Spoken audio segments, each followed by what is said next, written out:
Ahí debería estar grabando. Entonces, un poco lo que él habla entonces, recapitulando, ¿no?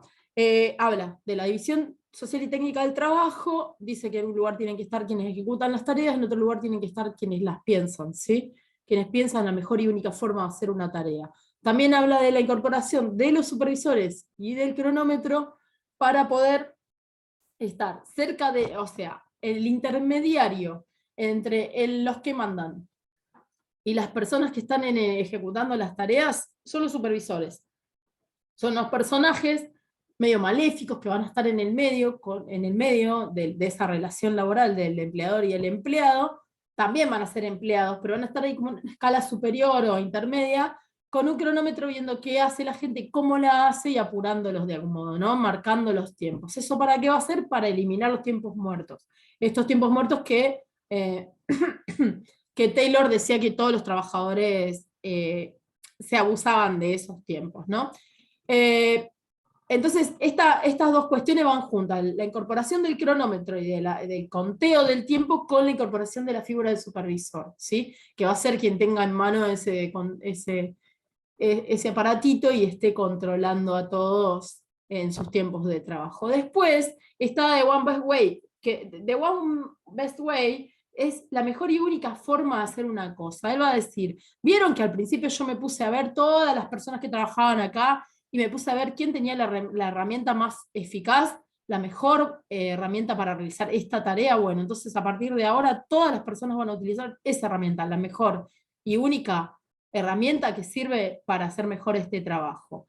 Ahí surgen también otras cosas que son las normas IRAM o las normas ISO, ¿sí? Las normas de calidad, que respaldan un poco este tipo de herramientas para realizar cada una de las tareas, ¿sí? Entonces ya los obreros no van a ir cada uno con su herramienta a la fábrica, sino que van a usar las herramientas que les provean los empleadores que observaron y a juicio de ellos, tal o cual herramienta es la mejor. Y el proceso de trabajo va a tener las mismas características. Se van a decidir cuál es la mejor y única forma de hacer este trabajo, y todas las personas que estén ejecutando las tareas dentro de la fábrica las van a ejecutar de esa forma, como si hubiese un protocolo para realizar tal o cual tarea, ¿sí? Pero ya no va a ser al libre albedrío del trabajador, sino que va a estar impuesto, ¿sí? Y va a estar controlado el tiempo en el que se lo hace. En consecuencia de todo esto, la remuneración que van a recibir las personas que trabajen dentro de esa fábrica ya no va a ser por jornada laboral, va a ser por productividad, ¿sí? Según mi rendimiento. Si yo hago mayor cantidad de productos al final de la jornada, voy a cobrar más. Se podría decir que me van a pagar a destajo, ¿sí? Por cantidad de producción.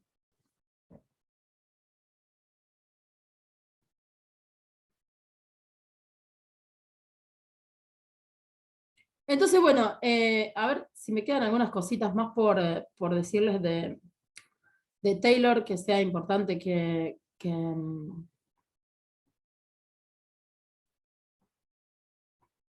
no hayamos repasado hasta ahora en el corte comercial que nos tocó vivir recién.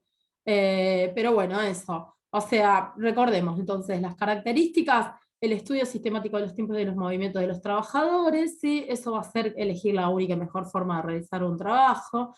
Después tenemos la división social y técnica, social porque se va a dividir entre la concepción del trabajo por un lado y la ejecución de las tareas por el otro. Bueno, esto, lo de la estandarización de las tareas, o la única y mejor forma de hacer una tarea, avalado también por esto de las normas que las corroboran, ¿sí? Las normas ISO o IRAM. Creo que antes eran IRAM y ahora se llaman ISO en Argentina, ¿sí? Después, bueno, cada trabajador cuando llega a la empresa va a recibir como la asignación de las tareas. Las asignaciones de tareas van a ser por anticipado y cada uno de los trabajadores la va a desplegar en el transcurso de la jornada, ¿sí? Va a haber una selección científica de los trabajadores, se va a individualizar el trabajo y se va a pagar, como yo les decía antes, no por día o jornada laboral, sino por rendimiento, ¿sí? También va a haber un sistema de premios y estas cuestiones que tienen que ver con siempre esto de optimizar los tiempos de producción y la eliminación de los tiempos muertos, básicamente. Em, Y bueno, y ahí volvemos a las filminas, y yo no quería olvidarme de nada de esto. Fíjense, los resultados, o sea, los resultados de esta implementación, de este cambio en los procesos de producción, dio como resultado en ese momento, que arrancó como el estudio durante el transcurso de la Primera Guerra Mundial y siguió en los años, un crecimiento de la economía estadounidense y un disciplinamiento de los trabajadores. ¿Sí? Los trabajadores empezaron a adquirir cierta disciplina que antes no tenían para desarrollar en sus jornadas laborales. Pero bueno, como toda cuestión que cambia, se implementa después, al tiempo uno puede evaluar cuáles son las consecuencias. Y en este caso, las consecuencias del Taylorismo aplicado en los procesos productivos del momento, que como vimos hoy al principio de esta reunión, también se aplican hasta la actualidad, a lo mejor con otras modalidades, trajo algunas consecuencias muy, muy terribles para los trabajadores. ¿Sí? Por ejemplo, provocó en los trabajadores un proceso de fatiga, de agotamiento, ¿sí? Lo que ocasionó incluso consecuencias psíquico-mentales en los trabajadores. Se volvían locos, porque estaban todo el día haciendo una sola cosita todo el tiempo y muy rápido. Ahora vamos a encontrar algunas diferencias y algunas similitudes con lo que vamos a ver ahora, que es el Fordismo, ¿no? Pero bueno, nosotros podemos decir que hay una descalificación de la fuerza de trabajo. ¿Por qué? Porque antes una persona sabía hacer todo el producto entero. Podía empezar a elaborar un producto en su jornada laboral y terminarlo y ir al mercado con ese producto, ¿no? Bueno, ahora con esto de la división social y técnica y de la especialización en el trabajo, lo que hace es producir una descalificación de la fuerza de trabajo, porque los trabajadores, por ejemplo, en el ejemplo que veíamos en la unidad 2, solo sabe fabricar cabecitas de alfileres. Y vos le decís, haceme un alfiler y no puede, porque solamente está en la fase de fabricar una partecita, de cualquier cosa, ¿no? Entonces, bueno, se produce eso, ¿no?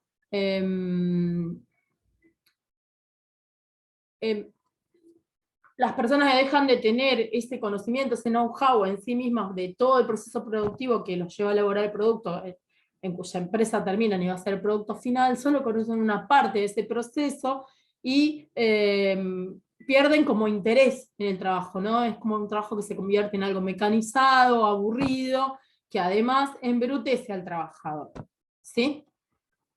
Entonces, más o menos por las mismas épocas y en el mismo país, en Estados Unidos, fíjense, un poquito, de un poco antes a un poco después, desde 1863 a 1947, vamos a ver qué opinaba Henry Ford. ¿Ustedes lo ubican a Henry Ford? ¿Lo conocen? ¿Saben quién es? ¿De dónde viene? ¿A qué se dedicó? ¿Sí? Leticia, Sí, ¿qué hace? sí, hace autos. ¿Qué? Hace autos, sí.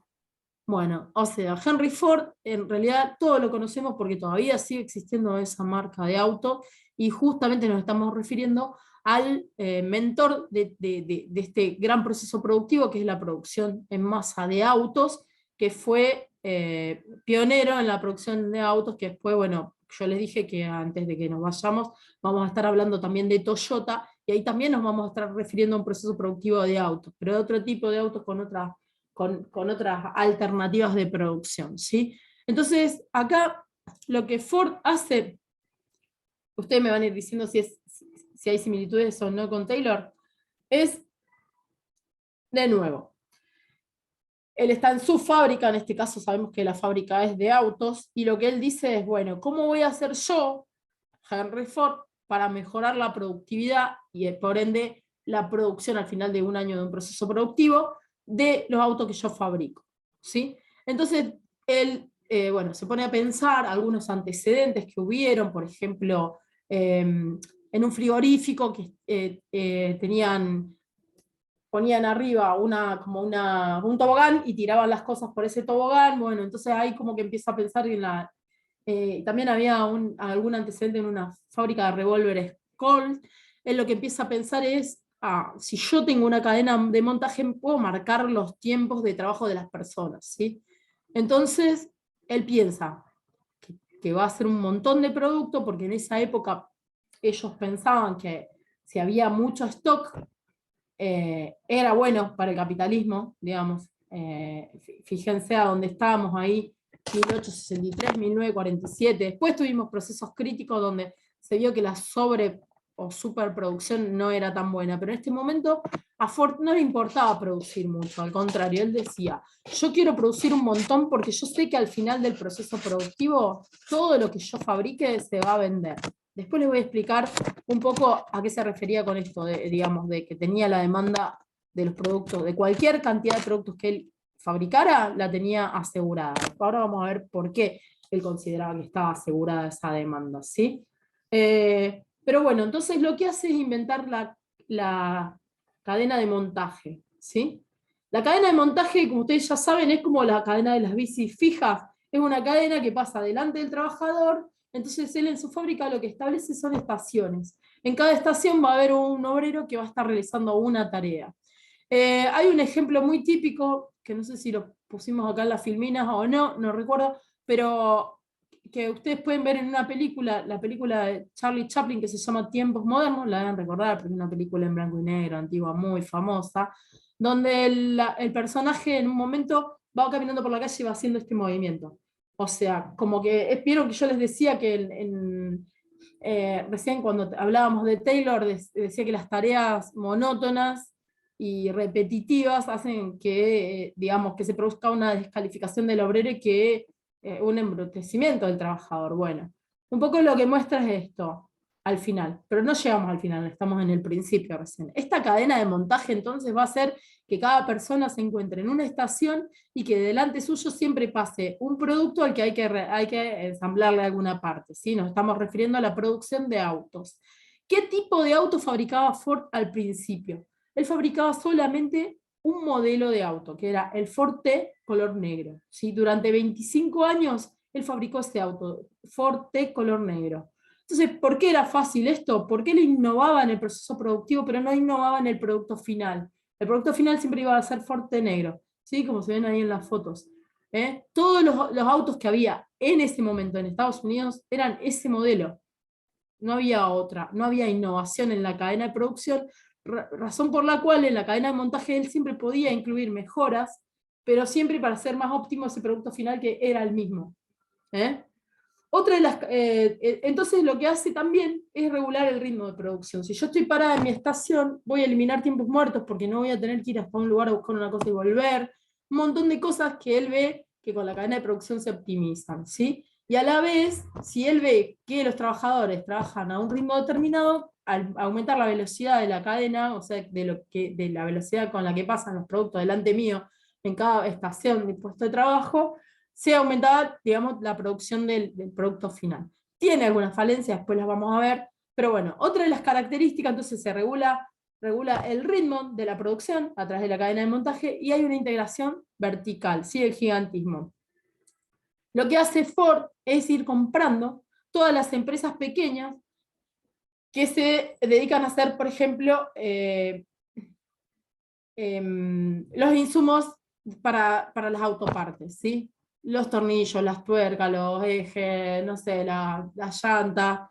Bueno, y él como que va adquiriendo empresas que se dedican a esos rubros y se convierte en una mega empresa, ¿sí? Por eso hablamos de integración vertical y de gigantismo. Él como que está a la cabeza de todo, debajo de él están todas las empresas que se dedican a eso, y todas esas empresas tributan a su proceso productivo que va a consistir durante esos primeros 25 años de producción en la fabricación de ese auto, del Ford T negro.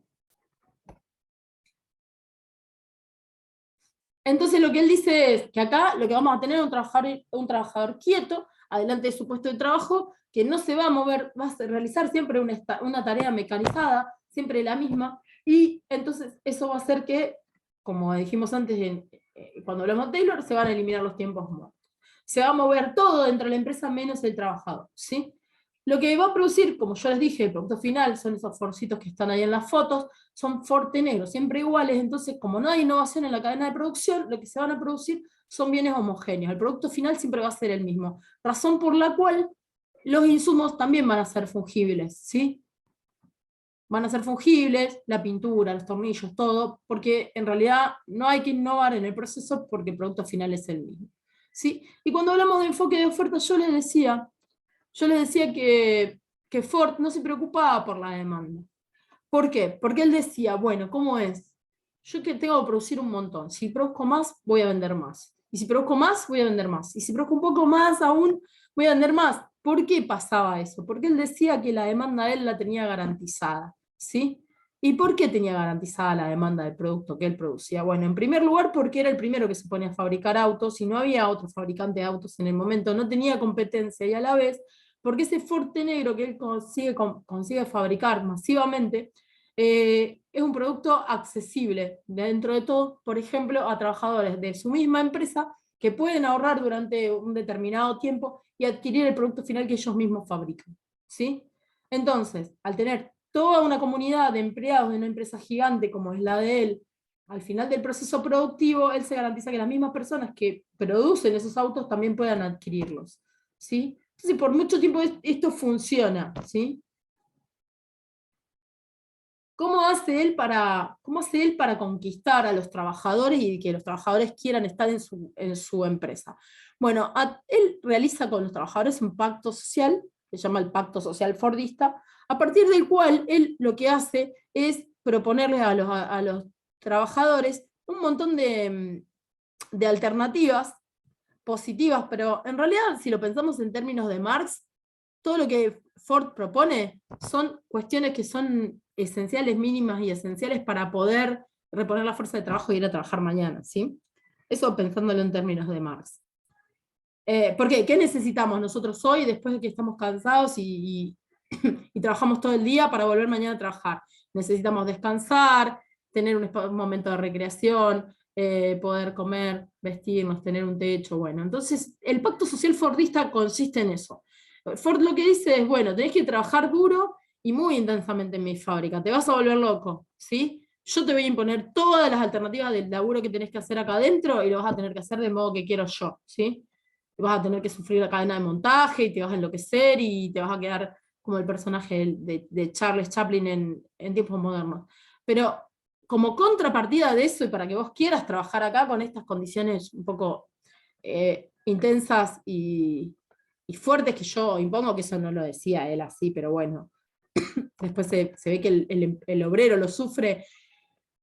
A cambio de todo eso vamos a hacer un pacto, ¿no? En este pacto yo te voy a aumentar el sueldo, entonces pagaba sueldos altos. Yo lo que no quiero es la rotación de personal, razón por la cual, perdón, él les pagaba antigüedad a las personas, ¿sí? Iba mejorando los salarios mes a mes, eh, también les pagaba aguinaldos, y crea una especie de mini pueblitos fordistas, ¿sí?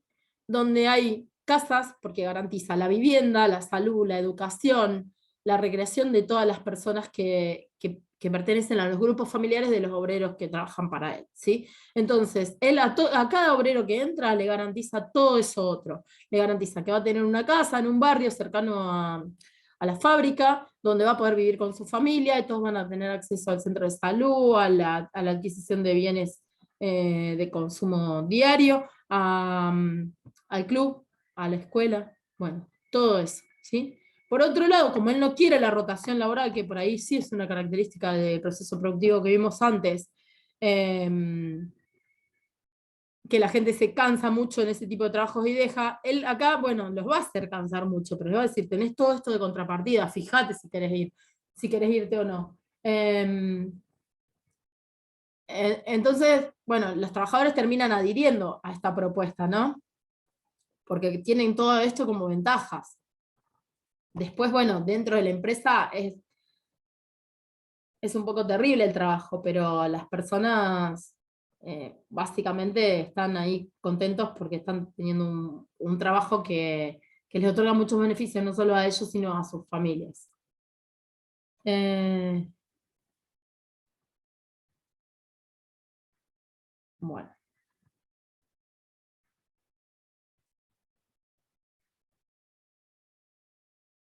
Acá entonces, acá pusimos un meme nada más, pero bueno, esto de hacer la revolución o aceptar el pacto social fordista, fíjense que lo que queremos expresar acá en esta filmina justamente es que el tema de la propuesta de Ford a sus empleados no tiene que ver exclusivamente con que Ford era un benefactor del mundo, ni el ser más altruista que se haya visto, no. Ni siquiera, o sea, él lo que hace él es un capitalista que incorpora en su proceso productivo todas estas innovaciones de las que hablábamos, también incorpora la división social y técnica del trabajo, como hablábamos antes en Taylor, pero ¿cuál es el propósito de Ford? ¿Ser el ser más altruista del planeta? ¿Ganarse el premio Nobel de la Paz? No. Él lo único que le interesa es tener empleados fieles que le trabajen al ritmo que él quiera y que al final del año él tenga mayor cantidad de productos vendidos y más ganancia. Entonces, ¿qué hace? Incorpora algunas alternativas de pensamiento keynesiano, ¿sí? Fíjense cómo empezamos a ver a los autores de las escuelas económicas que estudiamos en la unidad 1, ahora aplicados ya en otras cosas más prácticas, más de la vida real, ¿no? Y nada, se enrola como en como si fuese un estado de bienestar, ¿sí? Porque al hacer este pacto social fordista con los empleados, lo que propone es justamente adherir a un montón de alternativas, que a lo mejor no son las mejores para el empleador dentro de la fábrica, pero que sí le otorgan una serie de beneficios que al empleado le van a venir bien en el afuera, digamos. Sí, Voy a hacer una consulta. sí. Por una parte, se puede asociar o relacionar también con el pensamiento marginalista, cuando hablaba del tema de la demanda. Si hay una superproducción, él estaba asegurado, digamos, estaba convencido que iba a vender todo lo que producía. Claro, porque vos estás hablando de los neoclásicos, ¿sí? Sí. Eso también lo vimos cuando vimos el videito de Keynes, ¿se acuerdan? Cuando hicimos el trabajo práctico. Hablaba de la superproducción, que estaba muy convencido que iba a vender todo. Exactamente, él cree que va a vender todo y en efecto en el capitalismo siempre suele suceder de ese modo. Por un tiempo sucede eso, o sea, todo lo que él produce se vende, por eso su Forte Negro, ese solo modelo de auto que fue el primero que fabricó, duró tanto tiempo, estuvo 25 años vendiéndolo. ¿Qué pasa? Ahora, entonces, como vos bien decías, sucede eso, ¿no? Que la superproducción en ese momento todavía funciona, pero después viene una crisis, ¿no? En 1930 está la crisis de superproducción, y ustedes saben muy bien que en otra parte del mundo, allá por Japón, por ejemplo, que ahora nos vamos a ir para Japón, en Japón pasa otra cosa totalmente diferente. ¿Qué pasa? Cuando los trabajadores quieren hacer paro, se ponen a sobreproducir, ¿no? Entonces, esto del exceso de stock un día falla. ¿Cuándo falla? Y falla cuando hay otras alternativas a nivel económicas, a nivel mundial, que hacen que, por ejemplo, una crisis económica mundial haga que toda la economía caiga, y cae toda la economía, y los empleadores ya, perdón, los empleados ya no se pueden comprar ese auto, pero a la vez, ¿qué pasa? Saltando ese momento también. Ahora vamos a ver el tema de las crisis, por qué no funciona. También pasa que después Ford tiene que cerrar la fábrica, tiene que dejar de fabricar solamente Forte Negro y tiene que ver que hay otras empresas a nivel mundo que están compitiendo contra él, ¿sí? Entonces acá vamos a hablar un poquito de las crisis de estos dos paradigmas, tanto del Taylorista como el del Fordista, ¿sí? Por un lado está la mundialización y la globalización. Ya no estamos solamente en Estados Unidos analizando cómo podemos hacer un proceso productivo que llegue hasta donde nosotros nos parece que está bien. Porque, ¿qué pasa? Me están cortando las reuniones acá. Dice que en 10 minutos terminamos. Voy a ver si les puedo terminar estas ideas en 10 minutos. Va a crecer el comercio internacional y los movimientos de grande flujo de capital, ¿sí? Entonces, eso nos va a llevar a que si una persona quiere comprar un auto, no necesariamente lo tenga que comprar a Ford ahí en Estados Unidos, sino que lo puede ir a comprar a cualquier otro lado, ¿no? Entonces, bueno, también empieza a haber como otras fábricas de autos que tienen más propuestas. Por ejemplo, diversidad de colores, de modelos, de líneas de confort para diversidad de tipos de usuarios. Aparece la propaganda también. Aparece la propaganda como un elemento importante para el consumo, y entonces las personas empiezan a consumir a través de necesidades creadas a través de la propaganda y dicen, bueno, este auto no es para vos es este auto que tiene determinadas características, ¿no? Entonces, por un lado, se agotan las posibilidades de seguir aumentando la productividad dentro de estas alternativas que ellos habían diseñado, tanto Ford como Taylor, como novedosas. En un momento, bueno, ya se pierde esa novedad, ¿sí? Empiezan a tener gran cantidad de personal improductivo. Por ejemplo, los supervisores pasan a ser como seres que no cumplen ninguna función, andan por todo el salón con un cronómetro nada más, ¿sí? Y marcando cosas a los empleados. O, bueno, otra cuestión es que ya no hay más calificación de los obreros, lo cual tenemos una gran población de personas que trabajan en empresas, en fábricas, y no tienen conocimiento de las tareas completas porque perdieron ese know-how que yo les decía al principio, que para los capitalistas fue buenísimo apropiárselo, pero después tienen un ejército de gente que tiene baja calificación laboral, ¿sí? Bueno, otra causa de la crisis, sobre todo del Fordismo, es esto, la dificultad de coordinar grandes estructuras, ¿sí? Porque yo les decía que había una producción a escala y había grandes estructuras, y bueno, se empieza a hacer como complicado, ¿no? Y sobre todo esto, la dificultad que él tiene de adaptarse a una demanda cambiante, y acá también yo diría que es más específico en Ford, es que al otro lado del mundo, y ahora voy a salir de esta filmina, en Japón aparece el último tema que vamos a hablar hoy, que es el toyotismo, ¿sí? ¿Qué pasa con el toyotismo? ¿Qué es el toyotismo? Acepta. ¿Qué es el toyotismo? El toyotismo es, bueno, como ustedes podrán darse cuenta, surge en Japón, en la fábrica de autos Toyota, ¿sí? Quedan 6 minutos, yo no sé si quieren que cortemos y nos volvemos a meter en la próxima reunión. Ahora así no quedo hablando, arrancamos la próxima reunión con Toyota. Cortamos y nos volvemos a... ¿En este link, Dale. profe? Y probemos en este, pero si no me lo deja, hacemos como antes, le vuelvo armo otro y lo pego en el Classroom. ¿Sí? Dale. Perdonen, Dale. chicos, no sé por qué está Listo. pasando esto. Ahí vamos.